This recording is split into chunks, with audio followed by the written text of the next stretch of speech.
ፈለግ እንዴት ናችሁላችሁ? እግዚአብሔር ይመስገን። እንኳን ደህና መጣሽ። እንኳን ደህና ቆያችሁ። ትንሽ ድምፅሽ ቪዲዮ እስከማው ድረስ አላመንኩም ነበር። ምን የኛ ፎሎወር ትንሽ ነው፣ ብዙ ሰው እንደዛ ይመስሏል። ፌክ አካውንት ይመስሏል። ያው ደግሞ ከኔም ማንነት አንጻር ለቤቱ አልገባም ስለሆንኩኝ አላመንኩም ነበር። መጀመሪያ ፌክ አካውንት መስሎኝ ነበር እና ደስ ብሎኛል።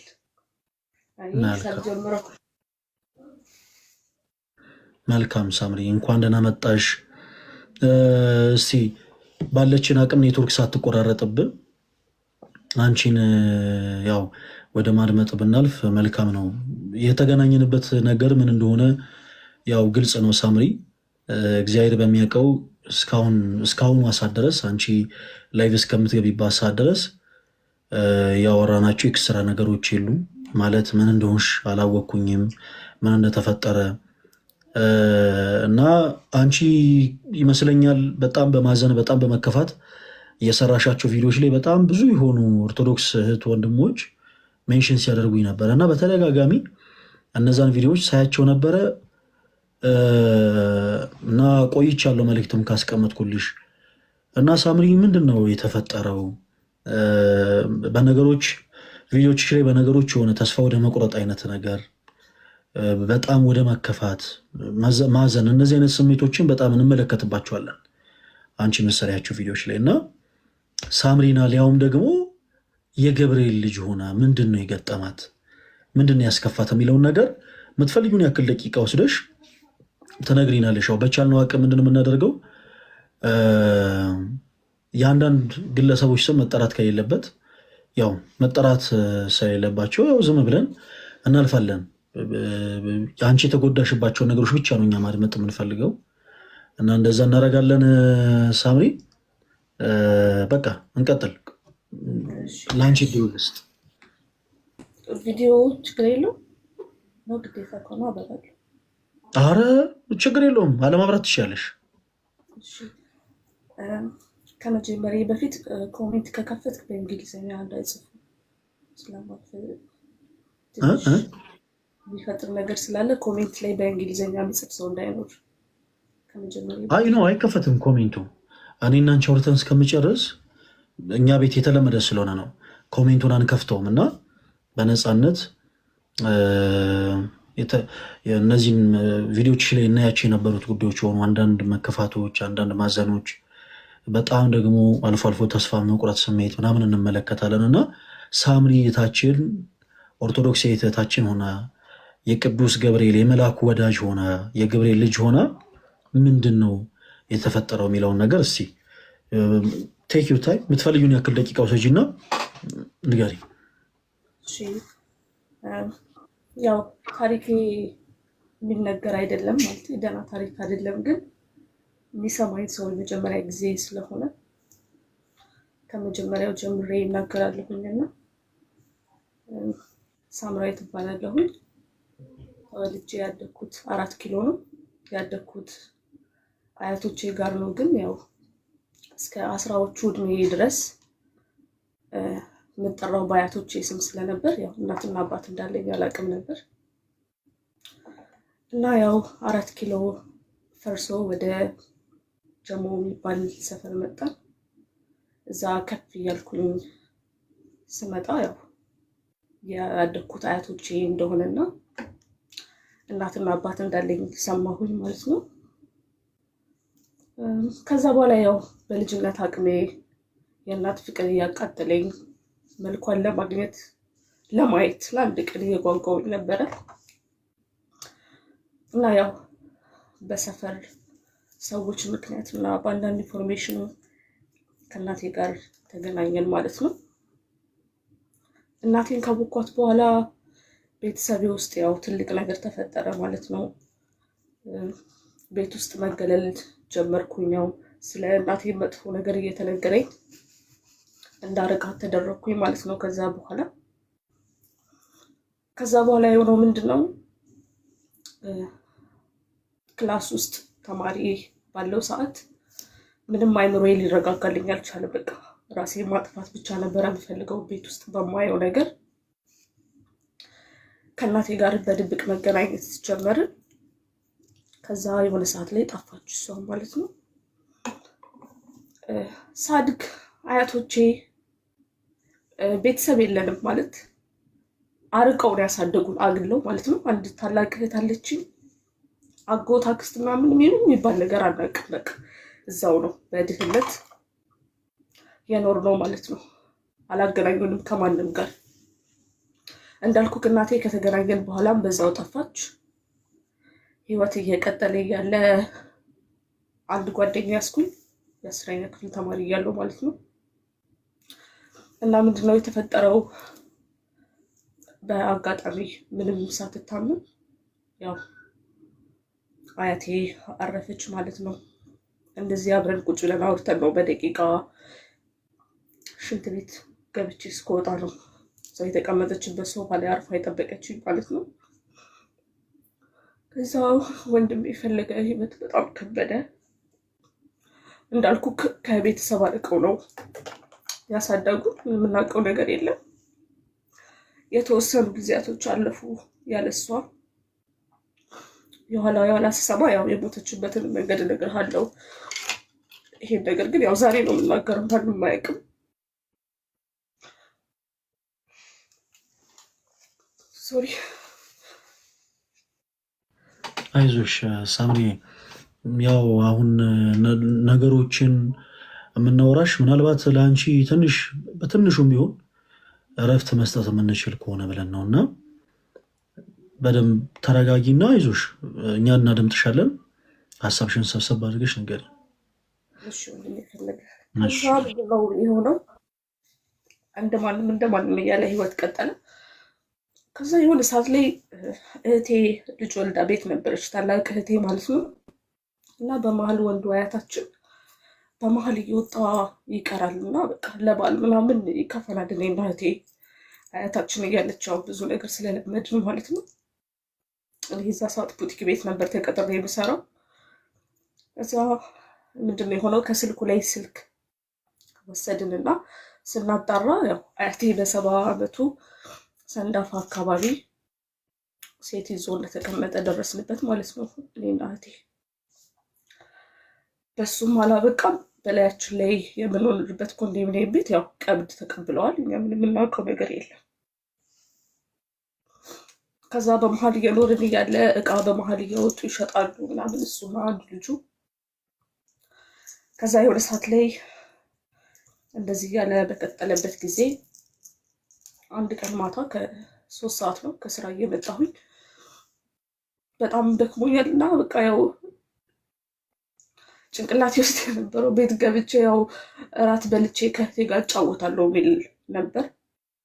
እና የዛ ቀን ምንድነው የገጠመኝ ነገር? ስገባ ልክ ከስራ ወደ ቤት በምመለስበት ሰዓት በር ተዘግቷል። ጎረቤት ጋር ቁልፍ ካለ ስጠይቅ ያው እህቴም የልጇ አባት ጋር ቤቱን የገዛው ሰው ከዛሬ ጀምሮ ቆልፎት እንደሄደ እና ልብሴንም ኮሚናል ማለት የኮንዶሚኒየም ጋራ መጠቀሚያ ውስጥ እዛ እንደተቀመጠ ነገሩኝ። ያው እንዳልኩ ያን ያህል የሚቀርበው ዘመድ ነበረኝም ነው። ያቺ ማታ ለኔ ከባድ ነበረች። ብዙ ነገር የለመድኩበት ቤት ነበር። ሁለተኛው አያቴ የሞተችበት ቀን ነበር ያ ቀን። ሰው ከኛ ብሎክ 4 ብሎክ አልፎ አንዲት አብራኝ ተማሪች ጓደኛዬ ቤት አረፍኩኝ እዛ ቀን ማታ። ከዛ አያቴ በኔና በእህቴ አካውንት የተወሰነ ብር እንዳስገባ 75 ሺህ ብር ገባልን ለኔና ለእህቴ። 20 ምናምን ዓመት የኖርንበት ቤት እንዳልኩ ያው በስማቸው ነው የምንጠራውና የልጅ ልጅ ናቸው ምናምን ብለው ደብዳቤ ያስገብተው ያ ነገር ተፈጠረ። ከዛ በኋላ ያው ጓደኛስ ቤት እስከ መቼ ይቆያለሁ ብዬ ያው እየሰራው በምቆይበት ሰዓት እንዳልኩ አብሮኝ ከነበረው ጓደኛዬ ጋር የዚህ ሀገር ዜጋ አልነበረም፣ ሀገር አልጠቅስም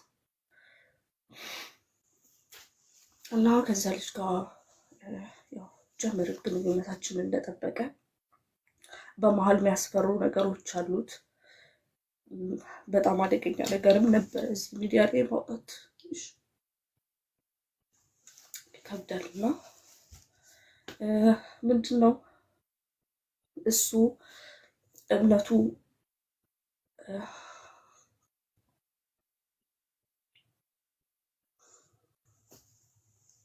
ክርስቲያንም አይደለም፣ ፕሮቴስታንትም አይደለም፣ እስልምና ተከታይም አይደለም። ምንድን ነው የጥልቁ ጨለማ ወይም 666 ኢሉሚናቲ የምንለው አባል ነበር ማለት ነው። እና ያው ከዛ በኋላ የውጭ ፕሮሰስ ለኔ ጀመረልኝ ምናምን አማራጭ ስላልነበረኝ ከኔም አልፌ ያው ፈጣሪን ለመካድ ተገደድኩኝ ማለት ነው። እና ያም በሚሆንበት ጊዜ እኔ ጥልቅ ብዬ አይደለም የገባሁት። ያው እሱ የሚለኝን ነገር ብቻ ነበር የምስማማ የነበረው። ከዛ ሰርተፊኬት ምናምን አሰርቶልኝ ምናምን በቃ ሙሉ ነገር ጨርሶልኛል። ሰርተፊኬት ማለት እዚህ አባል ውስጥ ስትገባ የሚሰጥ ሰርተፊኬት አለ። በውስጥ ሽራ አደርግልሃለሁ እና መታወቂያ። ከዛ ያው አንድ ያለኝ ተስፋ የነበረው ፈጣሪ ነበር ማለት የኔም ብለው ሰው ስላልነበር ፈጣሪን እንደ ጓደኛ ነበር ማውራው። ልክ በቃ በዚህ ምክንያት ከፈጣሪ ጋር ተራራኩኝ። የሆነ ነገር ሲፈጠር ራሱ በቃ አሁን ላይ እንዴት ነው ጸሎት ለማድረግ ራሱ በቃ በጣም ነው የሚደብረኝ። እሳቀቃለሁ ምስለ ስዕል ራሱ ለማየት ማለት ነው። እና ከዚህ አባል ውስጥ እኔ በማላቅበት መንገድ ነው ሰርተፊኬት ምናምን ተሰርቶ የጠበቀኝ። ግን ያስገድደኝ ነበረ። አንድ አይንሽን ሸፍነሽ ፎቶ መነሳት አለብሽ ምናምን ይለኝ ነበር፣ ያነሳኝ ነበር እና ብዙ ነገሮችን ይነግረኝ ነበር። በዚህ አጋጣሚ ኢትዮጵያ ውስጥ በጣም እንደዚህ የምናስባት ኢትዮጵያ አይደለችም አሁን ላይ ያለችው። ብዙ ነገር ይነግረኝ ነበረ። ቤተክርስቲያን ውስጥ ራሱ ሲምቦል ምናምን በድብቅ ገብተው እንደሚያስቀምጡ ምናምን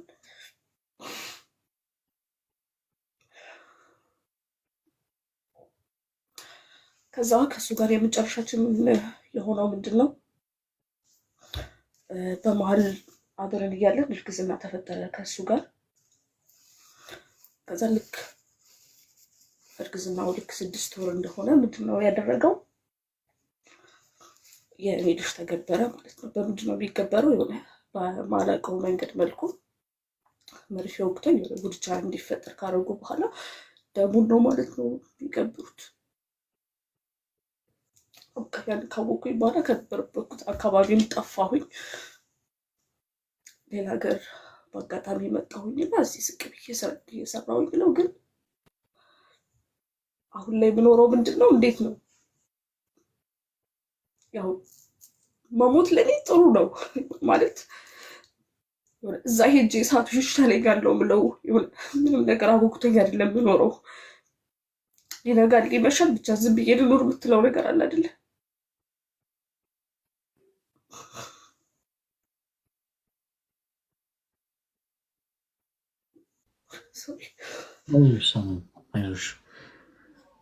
ከባድ ነው ማለት ከሰው ጋር ብትጣላ ሰው ያስታርቃል። ከራስ ጋር እንደመጣላት በጣም ከባድ ፈተና የለም። የሆነ ስፔሻሊ የሆነ እንዴት ነው የሆነ ነገር አስተካክላለሁ ብለህ ሙሉ ነገርህን ነው ዳሜጅ የምታደርገው። በዛ ላይ ይሄ ሁሉ ነገር ሲከተለኝ የነበረው በጣም ወጣት ነው ይሄ ሁሉ ነገር ለመቀበል እና ደግሞ ሞር ይሄ ሁሉ ነገር ሲፈጠር በጣም የሚረብሸኝ ምንድን ነው እናትና አባት እያለኝ ሰው እናቴ አጋጣሚ በዚህ አጋጣሚ ያለች አባቴም እንደዛው። እናቴ ያው ትዳር አላት፣ ግን ያው አሁን ላገባችው ትዳር ልጅ እንዳላት አልተናገረችም። አባቴም እንደዛው በሱ አባት ስም ስለምንጠራ ያው እህቶቼ ናቸው ብሎ ነው ለባለቤቱ ምናምን የሚናገረውና ይህ ሁሉ ነገር ሲፈጠር ማንም ከጎን ያልነበረ እያሉ እንደሌሉ አንዳንዴ ፋሚሊ ሞቶብኛል ማለት ይሻላል። አንድ አክስት ናት ያለችኝ፣ ግን ያው ይሄ ሁሉ ነገር ዛሬ ለእናንተ ነው የተነፈስኩትኝና ከራሴ ጋር ተጣልቼ ነው ያለሁት። እያንዳንዷ ቀን እያንዳንዷ ሌሊት እያንዳንዷ ሰዓት ለእኔ በጣም ከባድ ነች። እውነት የሆነ እንቅልፍ ራሱ ከተኛ የሆነ ብዙ በጣም ረጅም ጊዜ አልፎኛል።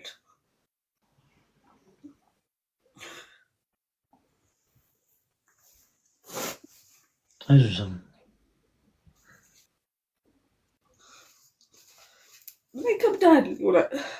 የሆነ ነገር ፈልጌ ማውራት የለመድኩት ከእግዚአብሔር ጋር ነው እና ወደ ጸሎት ለማድረግ ቅልና ከዛ የሆነ ስራ ትዝ ይለኛል የገባሁበት ምናምን ነገር ነው ሼም ይዘኛል። ይቅር ባይ እንደሆነ አምናለሁ፣ ግን አውቀህ ያደረከውን ነገር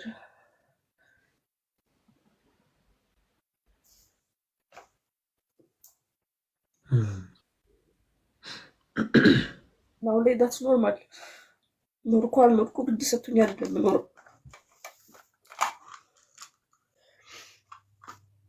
እና ወንድም የፈለገ በትንሹ ይሄ ነው። መልካም። ከሁሉ ድምፅ ይሰማል አይደል? ሰማ።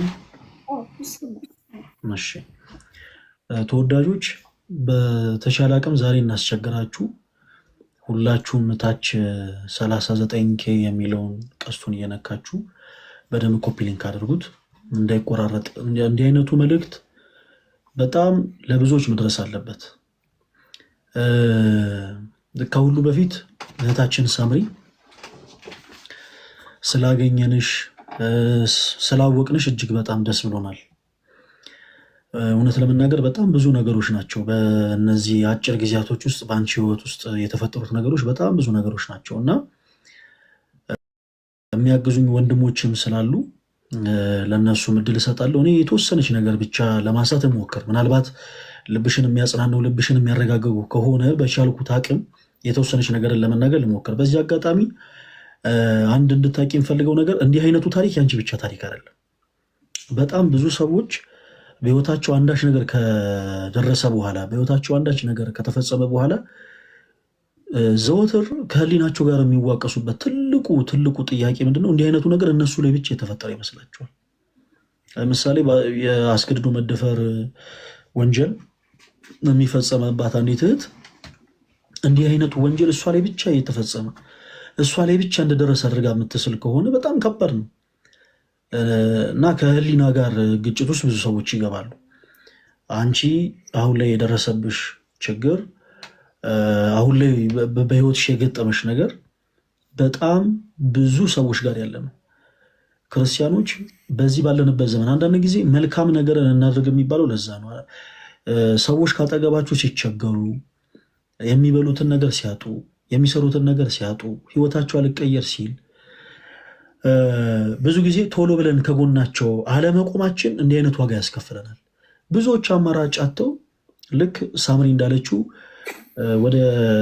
ወደ ጨለማው ዓለም ማህበር የሚቀላቀሉ ሰዎች አሉ። በተመሳሳይ ደግሞ ወደ ባዕድ አምልኮ የሚጎርፉ በጣም ብዙ ሰዎች አሉ። እንዴ ምንም አሁን እኛ ሌላ ቤተ እምነትን አናነሳም። ራሳችን ጉያችን ውስጥ ያቀፍናቸው በጣም ብዙ ሰዎች አሉ። ልክ እንዲሆኑ ኦርቶዶክስ አማኝ ሆነው የኦርቶዶክስ እምነት ተከታይ ሆነው ቅዱስ ቤተክርስቲያናችን ከሃሌ ሁሉ የሆነውን እግዚአብሔርን ኤልሻዳይ አዶናይ የሆነውን ጌታ እየሰበከችላቸው ግን ዛሬም ድረስ በጣም በብዙ ነገር ተስፋ ቆርጦ የማይገባ ቦታ በጉልበቶቻቸው የሚንበረከኩ በጣም ብዙ ነፍሳት አሉ። እግዚአብሔር አምላክ ሁላችንም ለንስሐ ሞት ያውቃል እና ሳምሪ በሳምሪ ሕይወት ውስጥ ያንዳንዱ ነገር ሁላችሁ ማጤናችሁ ከሰማችሁ በሁለት በኩል ሀሳቦችን አጋርተናለች። አንድ በቤተሰብ በኩል የነበረ በጣም በነገሮች ተስፋ እንድትቆርጥ እንድታዝን ያደረጋት አንድ ታሪክ እና ደግሞ በመቀጠል ደግሞ ሳታቅ ከአምላኳ ከእግዚአብሔር ጋር ደግሞ የተጣላችበትን መንገድ አጫውታናለች እና እንዲህ አይነቱ ታሪክ የብዙ ሰዎች ታሪክ ነው። እንዲህ አይነቱ ነገር የብዙ ሰዎች ህይወት ነው። በቤተሰቡ በተለይ እባካችሁ፣ እኔ እጅግ በጣም ትንሽ ልጅ ነኝ ስል ደግሞ የሆነ በጣም ጩጬ ነኝ እያልኩ ሳይሆን ትዳር መስርተው ልጆች ወልደው የልጅ ልጅ አይተው ላሉ ሰዎች መካሪ መሆን ሰው አይደለሁኝም። ግን እባካችሁ ክርስቲያኖቶች ወንድሞች፣ ትዳር ከጀመራችሁ በኋላ ኃላፊነት ከወሰዳችሁ በኋላ በትዳር ህይወት አንድ ከሆናችሁ በኋላ እባካችሁ ለእያንዳንዱ ለምታደርጉት ነገር ዋጋ ዋጋ ስለሚያስከፍል ኃላፊነት ውሰዱ እባካችሁን። የቤት አባወራ የምትሆኑ ወንድማችን እባክህን አባወራ ከሆንክ ትልቅ ኃላፊነት ስለሆነ ኃላፊነትን ተወጣ። የቤት እመቤት የምትሆኝ እህታችን የቤት እመቤት ከሆንሽ ትልቅ ኃላፊነት ስለሆነ ኃላፊነት ሽቶጪ። ይህንን የትዳር ህይወት የባረከው የቀደሰው ጌታችን አምላካችን መድኃኒታችን ኢየሱስ ክርስቶስ ነው እና እንዲህ አይነት የተባረከ ህይወት ውስጥ ገብተን በማን አለብኝነት ትዳር የምናፈርስ ሰዎች ምን ያክል ልጆች ላይ ፍቺ ምን ያክል ዋጋ እንደሚያስከፍል በዛው በጣም የምትመሩበት ታሪክ ነው ብዬ አምናለሁ። የሳምሪ ታሪክ ብቻ አይደለም፣ በጣም የብዙ እህት ወንድሞቻችንም ታሪክ ነው እና እባካችሁ በትዳር ህይወት የምትኖሩ ሰዎች ስለ ልጆቻችሁ ብላችሁ አንዳንድ ጊዜ ይቅር መባባልን ወቁበት። አንዳንዴ ይቅር መባባልን ልመዱ። ምክንያቱም ይቅር የማይባል ነገር ስለሌለ ጌታችን አምላካችን መድኃኒታችን ኢየሱስ ክርስቶስ እኔ ይቅር እንዳላችሁ እናንተም እርስ በራሳችሁ ይቅር ተባባሉ እንዳለ ሁሉ በትዳር ህይወት የምትኖሩ ሰዎች የባካችሁን ችግሮቻችሁን ልጆቻችሁ ህፃናት ድምፃችሁን ሳይሰሙ በራችሁን ዘግታችሁ መፍታትን ነገሮችን መወያየትን ልመዱ ፕሊዝ። ህፃናት ሲያድጉ በነገራችን ላይ ህፃናት ሲያድጉ ተወዳጆች በአባት የሚሞላ ፍቅር አለ፣ በእናት የሚሞላ ፍቅር አለ። ይሄ ፍቅር ነው በነገራችን ላይ ውስጣዊ ማንነታቸውን እየገነባ የሚያሳደጋቸው እና በአባትም የሚሞላ ፍቅር በእናትም የሚሞላ ፍቅር ሳያገኙ ትንሽ በጣም ልክ ባልሆነ መልኩ ግን ምናልባት የልጅነት እድሜያቸው የሚያልፍ ከሆነ ግን ለነገው ማንነታቸው ትልቅ ጠባሳና ተጽዕኖ ይፈጥራል እና እባካችሁን በቻላችሁ ታቅም አንዳንድ ጊዜ የግል ስሜትን ብቻ ከመመልከት የግል ስሜትን ብቻ ከማየት ትንሽ ራቅ ብለን ለልጆቻችን መኖር ብንጀምር መልካም ነው። ሳምሪ እኔ አንድ ሀሳብ ብቻ ላንሳ፣ ምናልባት ሌሎችም ወንድሞች ስላሉ ለእነሱ እድል ለመስጠት በእንደዚህ አይነት ህይወት ውስጥ ያላችሁ አናቅም። ለምሳሌ ልክ እንደ የጨለመው አሰራር ላይ የጨለመው ማህበር ውስጥ ገብተው የእኛን ላይ የሚከታተሉ ሰዎች ይኖራሉ። የእኛን ላይ የሚከታተሉ ሳምሪ እስከዛ ወይ አንቺም ማይክ ሚዩት አድርጊያት ድምፅ እንዳትገባ። ኦኬ። እና የእኛን ላይ የሚከታተሉ ሰዎች ይኖራሉ አናቅም። በባዕድ አምልኮ ቦታ እየተመላለሱ የእኛን ላይ የሚመለከቱ ሰዎች አሉ። ዕለት ዕለት በጣም ኃጢአት ባለበት መንገዱ ዕለት ዕለት እየተመላለሱ የእኛን ላይ የሚከታተሉ ሰዎች ይኖራሉ። እኛ አናቅም። ግን ለሁሉም ይደርስ ዘንድ የቅድስት ቤተክርስቲያናችንን ትምህርት እንንገራችሁ። በአዲስ ኪዳን የማይሰረይ ኃጢአት የለም። በደንብ አዳምጡላችሁ። በአዲስ ኪዳን የማይሰረይ ኃጢአት የለም የለም። ምን ማለት ነው? በአዲስ ኪዳን የማይሰረይ ኃጢአት አለ ማለት የጌታችን የኢየሱስ ክርስቶስ ደም አጥቦ ሊያነጻው የማይችለው ኃጢአት አለ እንደማለት ነው። በአዲስ ኪዳን የማይሰረይ ኃጢአት የለም። በስርዓት መጽሐፍቶቻችንም በመጽሐፍ ቅዱሳችንም ጭምር ለምሳሌ እንዲህ ያደረገ እንዲሆናል የሚሉ በጣም ብዙ ትእዛዛቶች አሉ። ለምሳሌ መንፈስ ቅዱስን የሰደበ ምሕረት የለውም። በስርዓት በአዋልድ መጽሐፍቶቻችን ላይ ደግሞ ብትመለከቱ በማን ነው በመሬት ላይ ድንግልናን አሳልፎ የሰጠ ሰንበትን የሚሽር እንዲያደረገ የሚቆራረጥ ሰይፍ ይታዘዝበታል ይላል። በጣም ብዙ ትእዛዛቶች አሉ።